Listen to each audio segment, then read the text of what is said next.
Uh, which I did. Yeah. And then we took off in the race, never saw another horse. Just followed the white rail. Was that right? And did I read that you had quite a few rides before this? Oh, this is my 22nd ride. Right. Yeah, I wasn't a boy wonder. I was 19 years of age, by the way. Yeah. I was no boy wonder. There's been a lot of boy wonders since, and had lovely careers by the age of 19. And retired. Yeah, I rode one winner, 1962 it was. I think it was 4 winners in 63 and 16 winners in the next year. Yeah. And then we took off. I had 32 winners the year after that. Yeah. So I learnt very slowly, and I think I appreciated the little tiny steps at a time. Yeah. And you learn more that way, I believe. You know, Yeah. when you're at the bottom, you have to work hard. Yeah, because you reminiscing there, you're going on about pace and whatever. It takes you a while to learn what the ground is, what the pace is, what the different tracks are. Well, yes, that's all. You know, experience makes perfect. Yeah. And of course, people who get lots of experience, they get better. And that's why you see jockeys who are 40 years of age, they're as good, if not better, than the youngsters. Because experience is the most important thing, I think, when you're riding a horse. When you've got boy wonders, O'Sheen Murphy, you know, boy wonder, you know, it came to him quickly. In my era was Pat Edery. You're just natural jockeys. And but basically, you never know. When I've just looked over my shoulder and I see a fella about 6 foot high, and he's going to ride a horse. Yeah. In my day, they're all little tiny fellas. That's the thing nowadays. You look at them, the apprentices are getting bigger and bigger. Yeah, but they're strong. Yeah. That's the thing. They've got long arms. They get a hold of a horse's head, and when you push, with those long arms, they should be a lot stronger than little shrimps like me. Yeah. But then when you got the chance further down the line, your Dejeurs and your Nashwans and Arabs and Troys, etc., they all came along, and what a career.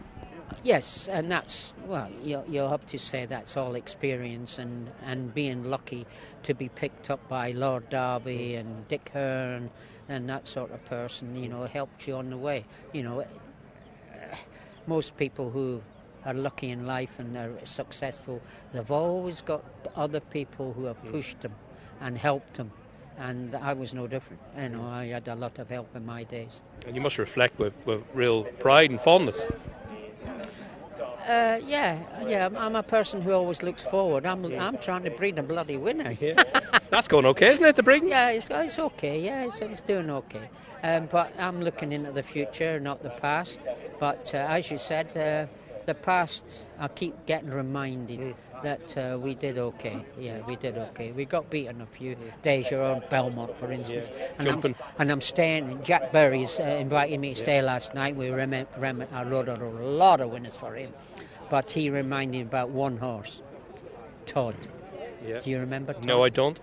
He beat Dejeurs in a 6 furlong race at Newbury, and there was all hell to play because I did sit too long on Dejeurs, and that was when we learned how to ride Dejeurs. That day we got beat by Todd, and he's been ribbing me all the time about Todd. That's Jack. His house is unbelievable. The pictures all the way around it, isn't it? You've been there, have you? I have, regularly. It's fantastic. I would say that it should be a museum. Yeah, yes, for sure. And of course the great man himself, he goes round and tells you all about everything. Yes, but Jack is responsible actually for me being here in the sort of rainy day at beautiful Catterick. I actually rode my second winner here as well. Did you? Yes. My second winner was here. My first winner was here. So I've got a lot of affection for Catterick. Yes. Good. Yes. Well, it's great to see you. Well, here. let's hope today the winner of the Pincus Pond race is ridden by a future good jockey. You picked Swinging Eddie. Number 4 is your best turnout. Yes, he walked round the paddock well. He was platted. He was, you know, he looked apart. The head collar, the bridle was well saddled, soap, so they got the prize. Good stuff. Fantastic to talk to you. Well, great to see you back here. Thank you very much for interviewing me at my lovely track, Catterick, where I rode my very first winner. Thank you very much. You are that. Thank you very much. All right. Yeah.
lovely track.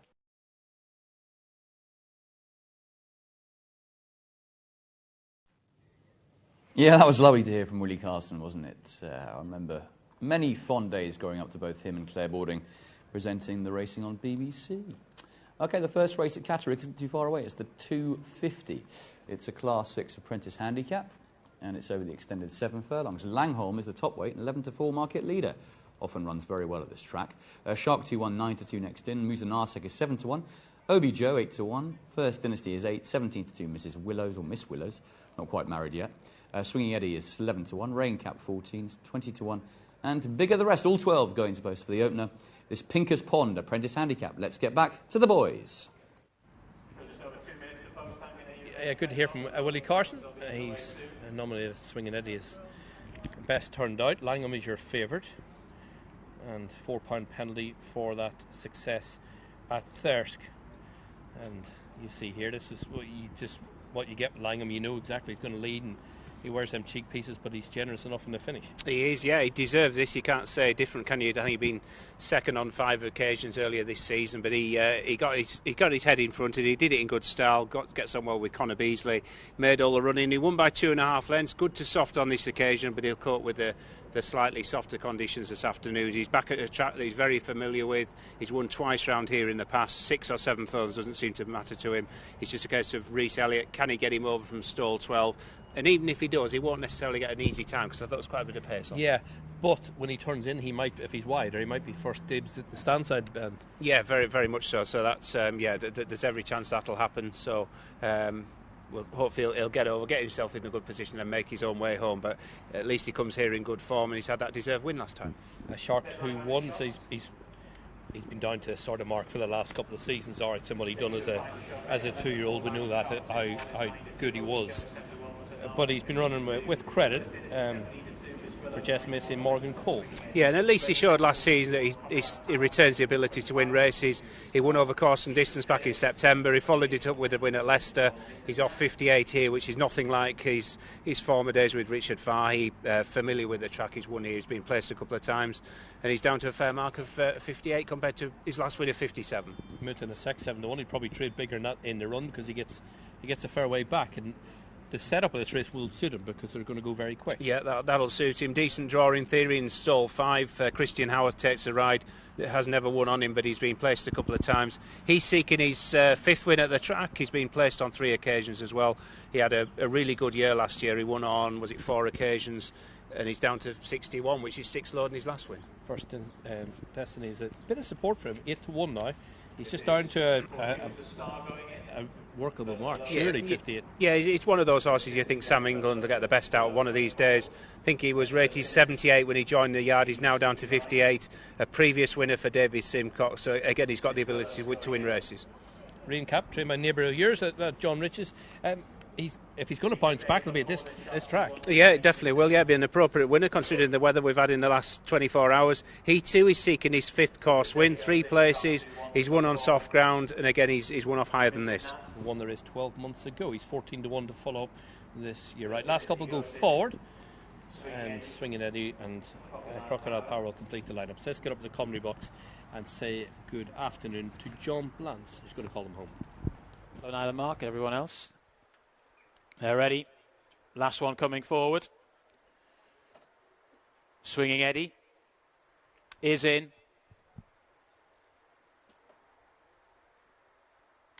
Gates back and away they go. They're racing rather slowly away. Secret Day. Another very slow starter was Langham, who's been absolutely left at the beginning of the race. A good 7 or 8 lengths behind the rest of them in the Pinker's Pond Apprentice Handicap over the extended 7 furlongs. An early pace comes from Miss Willows in the yellow and brown colours. Shark 2-1. The white and brown is also prominent, so too Swinging Eddie. Then towards the right as we look at them, Crocodile Power is also prominent as well. Then First Dynasty in the purple and pink colours, followed then in in mid-division at the moment by Fortuitous Star. They're then followed by Mutanaaseq towards the rear of the field. On that one's outside is Rain Cap. Secret Day towards the rear of the field. Also towards the back is Obi Joe. And still at the rear of the field is Langham, but has latched on to the rest of them as they start to make this tight turn at the top of the track here at Catterick. And the leaders with Miss Willows out in front by a length or so to Crocodile Power in second. Then Shark 2 on the outside, followed then up the inner by Swinging Eddie. They're then followed by First Dynasty, now being driven along Fortuitous Star, trying to get a little bit closer, but they've levelled up for home. There's just over 2 furlongs left to go, and they're spreading across the track here.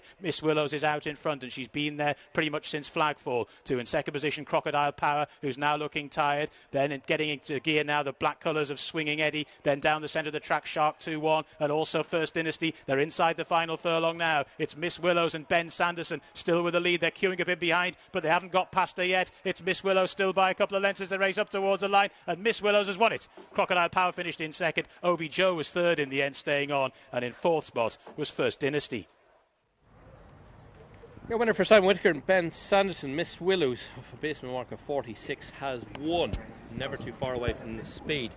Beats in second place Crocodile Power, Seb Spencer and Alex Jarrett. It's officially a foot over third. It look probably Obi Joe, the far side, just getting that for Timmy Spee and Amy Woff. And unfortunately, if you back Langham, there he is now. That's as close as he's going to get because he missed the break by some 10-12 lengths. Yeah, which is not like him. You knew your fate very early. He was never going to repeat his win last time out. 9-1 the winner, Miss Willows, whose last couple of starts have been on quick ground.